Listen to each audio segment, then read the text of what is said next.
हवा की वह बर्फीली लहर जंगल से निकलकर जैसे पूरे सोनापुर पर टूट पड़ी थी। हरिप्रसाद, रघुनाथ और गौरी किसी तरह संभल कर खड़े हुए। कुटिया के सामने खड़ा बूढ़ा आदमी अब भी वहीं था, पर उसकी आंखों की चमक और तेज हो गई थी। उसके चारों ओर हवा गोल गोल घूम रही थी, मानो जंगल स्वयं उसकी बात सुन रहा हो। डर मत, बूढ़ा बोला, पर याद रखो, ये परीक्षा आसान नहीं होगी। जो खोया है वह सिर्फ लकड़ी या पेड़ नहीं थे, तुमने भरोसा और संतुलन भी खोया है। रघुनाथ ने कांपती आवाज में पूछा, हमें करना क्या होगा? बूढ़े ने जमीन पर अपनी लकड़ी की छड़ी टिका दी। जैसे ही छड़ी लगी, बर्फ से ढकी जमीन में हल्की दरारें बन गईं। तुम्हें 3 काम करने होंगे, उसने कहा। पहला, जंगल से माफी मांगनी होगी। दूसरा, जो पेड़ काटे गए उनकी जगह नए पेड़ लगेंगे। और तीसरा, एक बलिदान देना होगा, पर वह बलिदान खून का नहीं होगा। किस तरह का बलिदान? गौरी ने पूछा। उसकी आंखों में डर के साथ साथ जिज्ञासा भी थी। बूढ़ा थोड़ी देर चुप रहा, फिर बोला, किसी को अपनी सबसे कीमती चीज छोड़नी होगी। तीनों एक दूसरे को देखने लगे। हर किसी के मन में सवाल उठ रहा था, सबसे कीमती क्या? पैसा, जमीन या कुछ और? बूढ़े ने उन्हें जंगल के भीतर ले जाने का इशारा किया। रास्ता कठिन था, बर्फ पैरों में धंसती जाती थी। पेड़ों की शाखाएं बर्फ से झुकी हुई थीं, जैसे सिर झुकाकर किसी पुराने अपराध को याद कर रही हों। थोड़ी दूर चलने के बाद वे एक खुले स्थान पर पहुंचे। बीच में एक विशाल पत्थर था, जिस पर अजीब निशान बने थे। यहीं से शुरुआत होगी, बूढ़ा बोला। सबने पत्थर के चारों ओर घेरा बनाया। बूढ़े ने आंखें बंद की और धीमी आवाज में कुछ शब्द बोले। हवा थमने लगी। पहली बार सबको लगा कि ठंड थोड़ी कम हुई है। अब माफी, बूढ़े ने कहा। हरिप्रसाद आगे बढ़ा। उसने सिर झुकाया। हमसे गलती हुई, वह बोला। हमने जंगल को सिर्फ अपना साधन समझा, साथी नहीं। हमें माफ कर दो। रघुनाथ और गौरी ने भी वही दोहराया। अचानक हवा में एक अजीब सरसराहट हुई, जैसे पेड़ आपस में बात कर रहे हों। पत्थर पर जमी बर्फ अपने आप पिघलने लगी। दूसरा काम, बूढ़ा बोला, पेड़ लगाना। उसने जमीन से 3 बीज निकाले। वे साधारण बीज नहीं थे, उनमें हल्की रोशनी थी। ये बीज सिर्फ मिट्टी से नहीं, नीयत से भी उगते हैं। तीनों ने बीज जमीन में दबाए। जैसे ही मिट्टी ढकी, वहां से छोटी छोटी कोपलें निकल आईं। सबकी आंखें फैल गईं। हवा में एक मीठी खुशबू फैल गई। अब तीसरा, बूढ़े की आवाज गंभीर हो गई, बलिदान। कुछ पल सन्नाटा रहा। हरिप्रसाद ने गहरी सांस ली।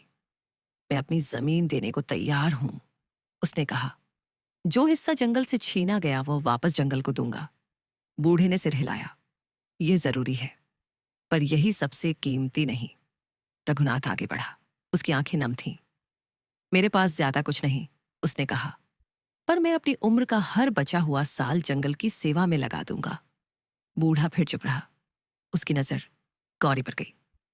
गौरी का दिल ही और ही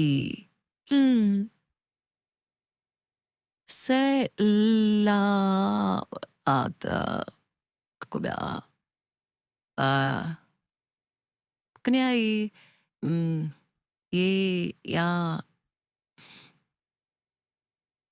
niki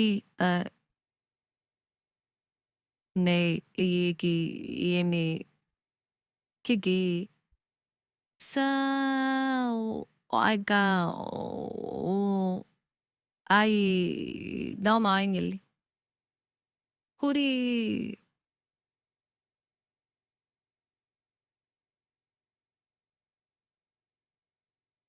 sihi di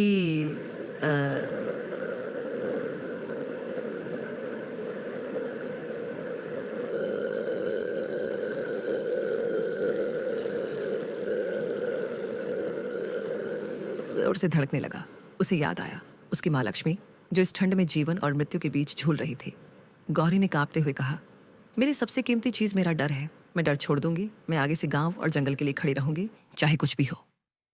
जैसे ही उसने यह कहा, हवा तेज हुई। आकाश में बादल घूमने लगे। बूढ़े की आंखों में चमक बढ़ गई। यही बलिदान था, उसने कहा। डर छोड़ना सबसे कठिन होता है। अचानक जमीन कांपने लगी। पेड़ों से बर्फ झरझर गिरने लगी। ठंडी हवा में अब एक नई गर्माहट थी। बूढ़ा धीरे धीरे पीछे हटा। याद रखना, उसकी आवाज गूंजती रही, अगर फिर संतुलन टूटा तो ठंड फिर लौटेगी। और फिर वह बूढ़ा गायब हो गया, जैसे कभी था ही नहीं। तीनों भागते हुए गांव लौटे। रास्ते में उन्होंने देखा, बर्फ पिघल रही थी, पानी बहने लगा था। सूरज की किरणों में हल्की सी गर्मी महसूस हो रही थी। गांव पहुंचते पहुंचते हवा नरम हो चुकी थी। लक्ष्मी के घर पहुंचे तो एक चमत्कार हुआ। लक्ष्मी ने आंखें खोली, उसकी सांस अब स्थिर थी। गौरी की आंखों से आंसू बह निकले। अम्मा, वह फुसफुसाई।